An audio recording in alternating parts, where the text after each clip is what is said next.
Hello everyone, once again आपका स्वागत है यू बॉर्न एकेडमी में। जैसा कि हम पहले बता चुके हैं कि हम इस चैनल में कक्षा 6 से कक्षा 10 तक की साइंस को पूरी तरह डिकोड करेंगे। क्लास 10th के अंतर्गत साइंस का ये सेकंड चैप्टर चल रहा है जिसका नाम है एसिड बेसिस एंड सॉल्ट्स, अम्ल क्षारक और लवण। इससे पहले हम इस चैप्टर की 8 वीडियोज़ देख चुके हैं। आज के इस वीडियो में जो एसिड और जो बेस है वो कैसे अपना में स्ट्रॉन्ग कहलाता है और वीक है उसको डिस्कस करेंगे। यानी जो हमारे पास पीएच पेपर होगा उस पीएच पेपर में एसिडिक स्ट्रेंथ कैसे एक्सप्लेन करते हैं, बेसिक स्ट्रेंथ कैसे एक्सप्लेन करते हैं, उसकी रेंज क्या होती है, तो इसको जनरल डिस्कस करेंगे। जिसने चैनल को अभी तक सब्सक्राइब नहीं किया वो सब्सक्राइब कर लें ताकि आपको पूरे वीडियो मिलते रहे। चलिए शुरू करते हैं। एसिड्स बेसिस एंड सॉल्ट्स, अम्ल क्षारक और लवण, part 9। How strong are acid और बेस सॉल्यूशन। जो हम आपको दिया गया सॉल्यूशन होगा वो अपने आप में कैसा स्ट्रॉन्ग या वीक है तो उसको कैसे एक्सप्लेन करते हैं, तो उसके बारे में हम डिस्कस करेंगे।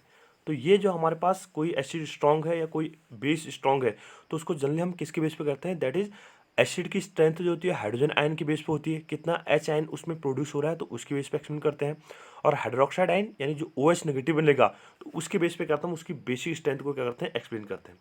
तो H ion given by hydrogen ion given by acid, ठीक है। तो एच पॉजिटिव जितना ज़्यादा होगा उस गिवन सॉल्यूशन में, एच पॉजिटिव आयन जितना ज़्यादा होगा इसका मतलब क्या होगा, वो सॉल्यूशन उतना ज़्यादा एसिडिक होगा। और जितना हाइड्रोक्साइड आयन गिवन सॉल्यूशन में ज़्यादा होगा तो उससे क्या बोलेंगे हम, वो उतना ज़्यादा क्या होगा, स्ट्रॉन्ग बेस होगा। तो एच आयन और O H ion, hydrogen ion और हाइड्रोक्साइड आयन के बीच पर हम ये कह सकते हैं कि कौन सा एसिड अपने आप में प्रबल है और कौन सा एसिड अपने आप में दुर्बल है, या बेस स्ट्रॉन्ग है या बेस वीक है, ठीक है। तो स्ट्रॉन्ग एसिड और स्ट्रॉन्ग बेस के हम कैसे एक्सप्लेन करते हैं तो उसको मैंने जनरल डिस्कस किया। we know that we know how acid basis indicators can be used to distinguish between an acid and a base। हमें पहले पढ़ चुके हैं कि कैसे एसिड और जो बेस के इंडिकेटर्स होते हैं उनका कैसे उपयोग किया जाता है। आपको याद आ रहा होगा, कुछ मैं इंडिकेटर्स के नाम दोबारा बताता हूँ आपको। जैसे हमने देखा था यूनिवर्सल इंडिकेटर क्या था हमारे पास, लाइकेन, याद आ रहा होगा। ठीक है, acid turns blue litmus to red, litmus जो सोल्यूशन होता है उससे भी इसको बनाया जाता है। तो लिटमस सोल्यूशन के साथ एसिड क्या करता है, ब्लू लिटमस को किस में बदल देता है, रेड में टर्न कर देता है। और जो बेस होगा वो बेस क्या करेगा, रेड लिटमस को ब्लू में टर्न कर लेगा। उसके अलावा हमारे पास क्या थे, फिनोप्थलीन था, मिथाइल ऑरेंज था। उसके अलावा हमारे पास कुछ ऑल्फैक्टरी इंडिकेटर्स थे जैसे क्लोव ऑयल हो गया, रेड कैबेज हो गया, ठीक है। ये क्या था, हमारे पास कुछ ऑल्फैक्टरी इंडिकेटर्स थे। तो यहाँ पर हमने जो डिफरेंट एसिड और जो डिफरेंट बेस है उनको एक्सप्लेन किया था कि उनका एसिडिक नेचर क्या होता है, बेसिक नेचर क्या होता है, फिनोप्थलीन के साथ कैसे कलर देगा, ठीक है, मिथाइल ऑरेंज के साथ उसका क्या बिहेवियर आएगा, किस सब्सटेंसेस का यूज़ केवल एसिड को आइडेंटिफाई करने के लिए यूज़ किया जाता है और किसका केवल बेस को आइडेंटिफाई करने के लिए यूज़ किया जाता है। तो इसको हम पहले डिस्कस कर चुके हैं। We have also learned in the previous section about dilution and decreases in concentration of hydrogen ion और OH ion in solution। इससे पहले भी हमने पढ़ा था कि कैसे किसी सॉल्यूशन को कैसे हम क्या करते हैं, डाइल्यूट करते हैं। इससे पहले वाले वीडियो में हमने देखा था कि एसिड को अगर आपको डाइल्यूट करना होगा तो एसिड को क्या करता हम वाटर में मिक्स करते हैं, ठीक है। पानी में क्या किया जाता है, अम्ल को मिलाया जाता है। या बेस को डाइल्यूट करना होगा तो बेस में क्या करता हम, पानी को मिलाते हैं, ना कि पानी को बेस में मिलाया जाता है, ठीक है। याद रखिएगा क्योंकि वहाँ पर क्या होता है, एनर्जी बहुत ज़्यादा प्रोड्यूस होती है, हाईली एक्जोथर्मिक है। तो एनर्जी प्रोड्यूस होगी तो उससे क्या होगा, जो सोल्यूशन होगा स्प्लैश आउट होगा, ठीक है, बाहर की तरफ क्या होगा, निकलेगा। तो उससे क्या हो सकता है, आपको हार्म हो सकता है। तो तब जाके क्या करता हम, एसिड को अगर हमें डाइल्यूट करना होगा, एसिड को अगर डाइल्यूट करना होगा तो उसमें क्या करता हम, पानी में एसिड को मिलाया जाता है, ठीक है। इस चीज़ को याद रखिएगा। अब इसके बाद हमने ये भी कहा था कि कौन सी किस में, पर यूनिट एरिया में, पर यूनिट वॉल्यूम में क्या होगा, जो हमारे पास हाइड्रोजन आयन कंसंट्रेशन होगा उसकी बेस पे क्या होता है, डाइल्यूशन एक्सप्रेशन पार्ट दिया जाता है। हमारे पास क्या था, एक 100 मिलीलीटर का बीकर था, मान लो इस 100 मिलीलीटर के बीकर में हमने क्या लिखा, हाइड्रोजन आयन मतलब HCl डाला है, ठीक है। ये HCl अभी क्या है, 100 मिलीलीटर के बीकर में है। मान लो फिर हमने क्या लिया, एक बीकर दूसरा लिया जिसका वॉल्यूम कितना कर दिया हमने, 1 लीटर कर दिया, ठीक है, 1000 मिलीलीटर कर दिया। तो 1000 लीटर में हम इसको डाइल्यूट करेंगे तो पर यूनिट एरिया में क्या होंगे, जो हाइड्रोजन आयन कंसंट्रेशन होगा वो क्या हो जाएगा, कम हो जाएगा। तो उससे क्या होगा, एसिड क्या हो जाएगा, वीक हो जाएगा या डाइल्यूट कह लेंगे हम उसको। Can we quantitatively find the amount of these ions present in a solution, can you जज हाउ स्ट्रॉन्ग गिवन एसिड और ए बेस, ठीक है। हम क्या कर सकते हैं क्वांटिटेटिवली, ठीक है, उस गिवन सॉल्यूशन में कितने हाइड्रोजन आयन होंगे, ठीक है, वहाँ पर हाइड्रोजन आयन या हाइड्रोक्साइड आयन होंगे। एसिड की स्ट्रेंथ हाइड्रोजन आयन से लेते हैं हम, बेस की स्ट्रेंथ हाइड्रोक्साइड आयन से लेते हैं। तो दिया हुआ सॉल्यूशन, ठीक है, कितना स्ट्रॉन्ग होगा तो उसको हम कैसे आइडेंटिफाई करते हैं, ठीक है। तो यह वहाँ पर हमारे पास कुछ कैलकुलेशन पार्ट हो पाता है नहीं पाता, तो इसको हम क्या कर रहे हैं, जनरल डिस्कस कर रहे हैं। We can do this by making use of universal indicator which is a mixture of several indicators. इसके लिए क्या करता है, हम एक यूनिवर्सल इंडिकेटर का उपयोग करते हैं जो क्या होता है, बहुत सारे इंडिकेटर्स का क्या होता है, मिक्सचर होता है। The universal indicator shows different colours at different concentration of hydrogen ion in a solution. हमारे पास क्या जो यूनिवर्सल इंडिकेटर है, तो वो क्या हमारे पास एक स्केल है, ठीक है, मतलब पीएच का स्केल है। तो वहाँ पर क्या होता है, डिफरेंट रीजन में डिफरेंट टाइप्स के कलर क्या होते हैं वहाँ पर फॉर्म किए जाते हैं, ठीक है। तो हमारे पास क्या होगा, universal indicator shows different colours at different concentration of hydrogen ion in a solution. Hydrogen ion की कितनी कंसंट्रेशन पर हाइड्रोजन आयन कितनी मात्रा में प्रेजेंट है, तो उसके बेस पे क्या होता है, वहाँ पर डिफरेंट टाइप का कलर क्या होगा वहाँ पर आपको दिखाई देगा। A scale for measuring hydrogen ion concentration in a solution called pH scale has been evolved। इसको जो हाइड्रोजन आयन कंसंट्रेशन है, हाइड्रोजन आयन की जो सांद्रता है, उसको मापने के लिए एक स्केल यूज किया गया है जिसे क्या बोलते हैं, पीएच स्केल, ठीक है, जिसे क्या बोला जाता है, पीएच स्केल। पीएच का फुल फॉर्म क्या आता है, पोटेंज ऑफ हाइड्रोजन, ठीक है, जर्मन वर्ड है। तो इसका मतलब क्या है, पोटेंज ऑफ हाइड्रोजन। तो इसको आप आगे डिस्कस करेंगे जैसे जैसे आगे आगे तो जाएगा। The pH, the P is pH stand for potenz, ठीक है। पी जो पीएच में पी है उसका मतलब क्या है, potenz. In German meaning power. On the scale we can measure pH from 0 very acidic to 14 very alkaline, ठीक है। हमारे पास क्या पोटेंज का अर्थ, पोटेंज जर्मन वर्ड है जिसका मतलब क्या होता है, पावर, ठीक है, उसकी स्ट्रेंथ कितनी है उससे लिया गया है। अगर पीएच कितना है, 0 है, तो इसे क्या बोलेंगे हम, 0 का मतलब कुछ वैल्यू होगी, तो इसका क्या होगा, इसका अर्थ क्या होगा, बहुत ज़्यादा क्या होगा अपने आप में स्ट्रॉन्ग, ठीक है, स्ट्रॉन्ग होगा, स्ट्रॉन्ग एसिड होगा, मतलब स्ट्रॉन्ग एसिड। और पीएच आपके पास कितना हो जाए, पीएच इक्वल टू 14 होगा, तो इसे क्या बोलेंगे, वेरी स्ट्रॉन्ग बेस। तो दो टर्मिनोलॉजी आप रखिएगा, पीएच जितना कम होगा, पीएच जितना कम होगा, कम का मतलब क्या है यहाँ पर, 0 के नज़दीक, ठीक है। तो 0 के जितने नज़दीक होगा तो उसे हम इतना स्ट्रॉन्ग एसिड बोलेंगे। और पीएच 14 के आसपास जितना होगा, 14 की तरफ जितना बढ़ते जाएगा तो उसे क्या बोलेंगे, उतना ज़्यादा स्ट्रॉन्ग बेस बोलेंगे। तो पीएच को हम किससे दिखाते हैं, पीएच हमारे पास क्या है, एक स्केल है, ठीक है, एक पेपर आता है, तो उसके बेस पर हम इसको स्ट्रेंथ को एक्सप्लेन करते हैं, ठीक है। तो जर्मन वर्ड है पोटेंज ऑफ हाइड्रोजन बोलते हैं इसको हम। तो 0 के आसपास वाले वेरी एसिडिक और 14 के आसपास वाला वेरी अल्कलाइन। अब इसके बीच में जो आएगा वो जनरली देखो 0 से 7 तक होता है एसिडिक सॉल्यूशन, ठीक है। 7 वाला क्या होता है, न्यूट्रल। 0 से 7 वाले क्या बोलते हैं हम इसको, एसिडिक सॉल्यूशन के अंदर रखते हैं। और 7 से 14, 7 to 14 वाला जो होता है उसे क्या बोलते हैं, बेसिक। और जो 7 होता है, 7 इज इक्वल टू क्या बोलते हैं इसको, न्यूट्रल। 7 वाले सॉल्यूशन को क्या बोला जाता है, न्यूट्रल सॉल्यूशन बोला जाता है। तो जिसका पीएच 7 होगा तो न्यूट्रल सॉल्यूशन होगा।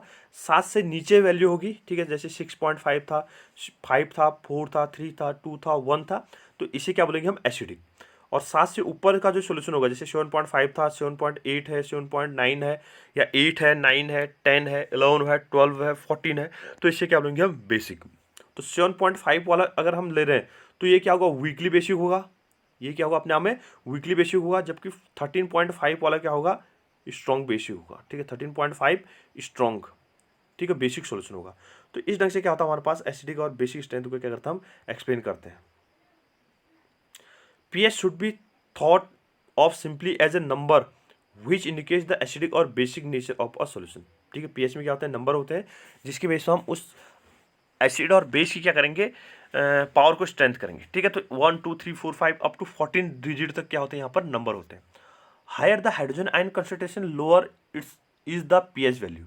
हाइड्रोजन आयन कंसंट्रेशन जितना ज़्यादा होगा, हाइड्रोजन आयन आपको याद आ रहा होगा H3O पॉजिटिव, तो हाइड्रोनियम आयन कंसंट्रेशन जिस सॉल्यूशन का जितना ज़्यादा होगा उसका पीएच वैल्यू क्या होगा, उतना कम होगा, ठीक है। हाइड्रोनियम आयन कंसंट्रेशन जितना ज़्यादा होगा उसका पीएच वैल्यू क्या होगा, उतना कम होगा, ठीक है। Lower is the pH value, ठीक है। तो इसको हम इस ढंग से दिखाते हैं। मान लो हमारे पास क्या थे, एक कंटेनर है, ठीक है, एक 100 मिलीलीटर का क्या हमारे पास बीकर है, इसमें हमने HCl रखा हुआ है, ठीक है। इसमें क्या रखा हमने, HCl रखा हुआ है। तो इसमें मान लो कितने थे, मान लो एग्जांपल दे रहा हूँ मैं यहाँ पर, आपके पास 100 मॉलिक्यूल ऑफ किसके थे, हाइड्रोजन आयन थे। 100 क्या है आपके पास, हाइड्रोजन एटम है, H पॉजिटिव आयन है। और एक आपके पास क्या 100 मिलीलीटर का बीकर है, उसमें आपके पास कितने हैं, 200 हाइड्रोजन आयन प्रेजेंट है, ठीक है। 200 हाइड्रोजन आयन क्या है, प्रेजेंट है। तो आपसे कह दिया जाए कौन ज़्यादा स्ट्रॉन्ग एसिडिक होगा, कौन ज़्यादा स्ट्रॉन्ग बेसिक होगा, मतलब कौन ज़्यादा एसिडिक स्ट्रेंथ ज़्यादा किसकी है। तो 200 वाले की एसिडिक स्ट्रेंथ क्या होगी, ज़्यादा होगी। इसकी एसिडिक स्ट्रेंथ क्या होगी, ज़्यादा होगी, क्योंकि इसमें 200 हाइड्रोजन आयन है, ठीक है।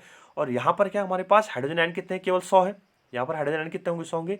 तो इसका हाइड्रोजन आयन कितना है, हाइड्रोजन आइटम की वैल्यू कितनी है, 100।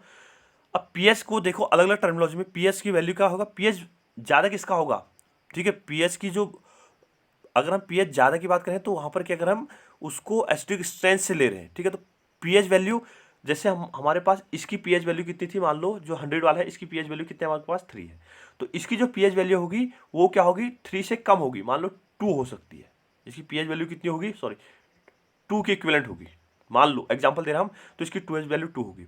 हाइड्रोजन आयन क्या है, यहाँ पर ज़्यादा है, हाइड्रोजन आयन यहाँ पर ज़्यादा है, पीएच इसकी क्या हो जाएगा, कम हो जाएगा, पीएच कम हो जाएगा क्योंकि हम दो अलग अलग टर्मिनोलॉजी में इसको डिफाइन करते हैं, पीएच कम है, हाइड्रोजन आयन ज़्यादा है, ठीक है, यहाँ पर क्या था, पीएच क्या है 3 है और हाइड्रोजन आयन कितना है 100 है, तो इस ढंग से क्या करते हैं इसको एक्सप्लेन करते हैं।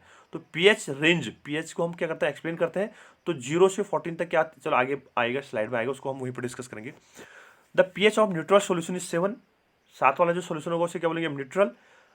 Values less than 7 on the pH scale represent acidic solution, 7 से कम वाले को क्या बोलेंगे हम, अम्लीय विलयन बोलेंगे।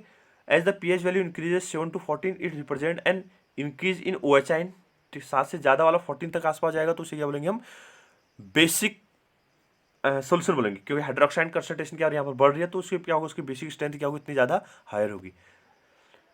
That is increase in the strength of alkali, ठीक है, एल्कली हाइड्रोक्साइड की वैल्यू क्या होगी, value. One such paper is shown in figure, ठीक है, आपको यहाँ पर एक दिखा रखा है, variation of pH with the change in concentration of H ion aqueous and OH ion aqueous ions, ठीक है, हाइड्रोजन आयन कंसंट्रेशन और हाइड्रोक्साइड आयन कंसंट्रेशन को आपको किस में दिखा रखा है, एक स्केल दिखा रखा है जिसमें 0 से 14 तक का स्केल होता है, तो इसमें मेजरमेंट किया जाता है। तो हमारे पास एक स्केल है जिसमें हमने क्या कहा, इस ढंग से एक स्केल बना रखा हमने, ठीक है, पीएच को एक्सप्लेन करने के लिए 0 ये क्या हो जाएगा 14, यहाँ पर क्या है मान लो 7 है, तो यहाँ से इधर की तरफ क्या होगा, एसिडिक स्ट्रेंथ बढ़ेगी, ठीक है, ये 7 वाला न्यूट्रल होगा, तो इधर की तरफ आएंगे तो इधर की तरफ क्या होगा, एसिडिक स्ट्रेंथ क्या होगी, बढ़ेगी, ठीक है, एच आयन क्या होगा, इधर की तरफ बढ़ेगा। अगर इस 7 से, इस 7 से अगर हम इधर की तरफ जाएं तो इधर की तरफ क्या होगा, बेसिक स्ट्रेंथ बढ़ेगा, ठीक, इधर की तरफ क्या होगा, OH आयन क्या होगा, बढ़ते हुए चलेगा इधर की तरफ, ठीक है, तो लेफ्ट से राइट की तरफ जा रहे हैं, ठीक है, तो अगर हम लेफ्ट से राइट की तरफ जा रहे हैं तो हमारे पास क्या होगा, ये हमारे पास स्केल था, तो ये क्या है हमारे पास 7, ये क्या है 0, ये क्या है हमारे पास 14, इधर की तरफ क्या कहा हमने, OH आयन बढ़ेगा, इधर की तरफ क्या होगा हमारे पास, H आयन बढ़ेगा, ठीक है, ये हमारे पास जनरल टर्म्स हमने एक देखा हाइड्रोक्साइड आयन और OH आयन की कंपैरिजन में। अब इधर की तरफ देखेंगे, ठीक है, यहाँ से अगर इधर की तरफ एक ही तरफ को अगर हम एक्सप्लेन करते हैं तो यहाँ से जैसे जैसे हम आगे की तरफ बढ़ते जाएंगे तो H आयन क्या होगा, धीरे धीरे कम होता है, देख रहे हैं ना यहाँ पर सबसे ज़्यादा एसिडिक होगा क्योंकि यहाँ पर ब्लू कलर क्या है, सबसे ज़्यादा दिख रहा है आपको। जैसे जैसे आप आगे की तरफ बढ़ते जा रहे हैं, जैसे जैसे आप आगे की तरफ बढ़ते जा रहे हैं तो H आयन क्या हो रहा है, धीरे धीरे कम होते आ रहा है, ठीक है, H आयन की वैल्यू क्या हो रही है, धीरे धीरे कम हो रही है। यहाँ पर इस रीजन में व्हाइट वाला को पोर्शन को देख लो, ये व्हाइट वाला पोर्शन आपके पास, इसको डिस्कस कर लेते हैं। तो यहाँ पर क्या है 14 होगा, 14H होगा, तो 14 होगा तो यहाँ पर क्या होगा, जो आपके पास हाइड्रोक्साइड आयन है, जो OH आयन होगा वो OH आयन क्या होगा, सबसे ज़्यादा होगा, और जैसे जैसे इधर की तरफ आते जाएंगे तो OH आयन क्या होगा, धीरे धीरे कम होता आएगा, तो OH आयन डिक्रीजेस, इधर की तरफ डिक्रीज होगा, और हाइड्रोजन आयन क्या होगा, इधर की तरफ क्या होगा, डिक्रीज होगा, ठीक है, तो ये वाला सबसे ज़्यादा एसिडिक हो जाएगा, ये सबसे ज़्यादा एसिडिक हो जाएगा, और ये वाला पोर्शन क्या होगा, सबसे ज़्यादा बेसिक होगा, ठीक है, तो decrease in hydrogen ion concentration it means pH क्या हो रहा है आपका, बढ़ रहा है। Decrease in hydrogen ion concentration, hydrogen ion concentration अगर कम हो रहा है तो पीएच क्या हो रहा है, बढ़ रहा है। पीएच बढ़ रहा है का मतलब क्या होगा, वो सॉल्यूशन किसकी तरफ जाएगा, 7 की तरफ जाएगा, न्यूट्रल की तरफ बढ़ते रहेगा। हाइड्रोजन आयन कंसंट्रेशन जितना ज़्यादा जाएगा, ठीक है, H पॉजिटिव आयन जितना ज़्यादा जाएगा तो वो सॉल्यूशन क्या होगा, उतना कम उसमें क्या होंगे, उतना वैल्यू तो कम हो रही है ना, 7 से क्या हो रहा है, 6 आएगा, 5 आएगा, 4 आएगा, 3 आएगा, 2 आएगा, इस ढंग से पीछे की तरफ जाते जा रहे हैं, तो पीएच की वैल्यू क्या हो रही है, कम हो रही है, पीएच की वैल्यू क्या हो रही है, कम हो रही है, बट हाइड्रोजन आयन कंसंट्रेशन क्या हो रहा है, बढ़ रहा है। अगर हम 7 से ऊपर की तरफ जाएंगे, 7 से ऊपर की तरफ जाएंगे तो हाइड्रोजन आयन कंसंट्रेशन क्या होगा, कम होते आएगा, हाइड्रोजन आयन कंसंट्रेशन क्या होगा, कम होते आएगा, H पॉजिटिव आयन कम होते आएगा, और OH आयन क्या होगा, बढ़ते जाएगा, ठीक है, और जो पीएच होगा वो पीएच क्या होगा, और ज़्यादा बढ़ते जाएगा, ठीक है, 7 से क्या होगा, 8 आएगा, 9 आएगा, 10 आएगा, तो इस ढंग से क्या करते हैं इसको एक्सप्लेन करते हैं। तो दो टर्मिनोलॉजी की बेस पे पीएच के टर्म्स में एक्सप्लेन अलग करते हैं और हाइड्रोजन आयन कंसंट्रेशन के टर्म्स में अलग करते हैं। हाइड्रोजन आयन कंसंट्रेशन अगर बढ़ रहा है तो इसका मतलब क्या होगा, जो सॉल्यूशन होगा वो उतना ज़्यादा स्ट्रॉन्ग एसिडिक होते जा रहा है, ठीक है, और हाइड्रोक्साइड आयन अगर बढ़ रहा है तो वो सॉल्यूशन क्या होगा, उतना ज़्यादा स्ट्रॉन्ग बेसिक होते जाएगा। पीएच के टर्म्स में देखेंगे, अगर हमने कहा कि पीएच बढ़ रहा है, pH बढ़ रहा है, जैसे 5 से pH 6 गया, 5 से pH कितना पहुंच गया 6, तो इसका मतलब सॉल्यूशन क्या हो रहा है, वीकली बेसिक की तरफ बढ़ रहा है, वीकली एसिडिक हो रहा है। मतलब 5 से 6 चलेगा ना तो 5 pH वाला क्या होगा, कम एसिडिक होगा, 6 pH वाला, सॉरी 5 pH वाला ज़्यादा एसिडिक होगा, 6 pH वाला क्या होगा, कम एसिडिक होगा। तो इस ढंग से क्या करते हैं, इसको एक्सप्लेन करते हैं। तो दो अलग अलग टर्मिनोलॉजी, हाइड्रोजन आयन कंसंट्रेशन और हाइड्रोक्साइड आयन कंसंट्रेशन और pH के टर्म्स में। तो इस ढंग से हम इसको एक्सप्लेन करते हैं। इसके बाद अगला क्या होगा हमारे पास, कैसे जो डिफरेंट सॉल्यूशन होते हैं उनकी pH वैल्यू कैसे एक्सप्लेन की जाती है, या उनका pH पेपर पे कैसे कलर प्रोड्यूस होता है, तो उसको डिस्कस करेंगे। Thank you. वीडियो को लाइक कीजिए, शेयर कीजिए और